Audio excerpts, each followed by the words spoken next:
আর পাকিস্তানের সাথে আমার সমস্যা ছিল, পাকিস্তানের সাথে আমরা আলাদা হয়ে গিয়েছি। পাকিস্তানের কাছ থেকে আমার এখন সুবিধা পেলে আমি নিব, পাকিস্তান আমার কাছ থেকে সুবিধা পাইলে নিবে। পাকিস্তান আর বাংলাদেশ দুই দেশের মানুষ মিলেও যদি কান্নাকাটি করে, তাও কোনোদিন এই দুই দেশ এক হবে না। এরা কথায় কথায় পাকিস্তানি, এসব গাঁজাখুরি আলাপ বন্ধ করতে হবে। আপনাদের মূল দল যেটা আছে, সেই দলের ডাকসু তো গেলই, তো ছাত্রদল তো তাও সেইভাবে ঢাকা বিশ্ববিদ্যালয়ের পোলাপানের কাছ থেকে তো আর চাঁদা টান্দা নিতে পারে না। কিন্তু জাতীয় নির্বাচনে আপনাদের মূল বয়স্ক শয়তান যেগুলো আছে সেগুলো তো ইয়েতে যাবে, ওই নির্বাচনে অংশ নিবে।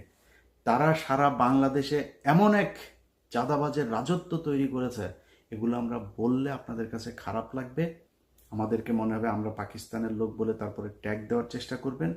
বাট এই ডিজাস্টার আসার আগে কথাগুলি একটু মাথায় রাখেন।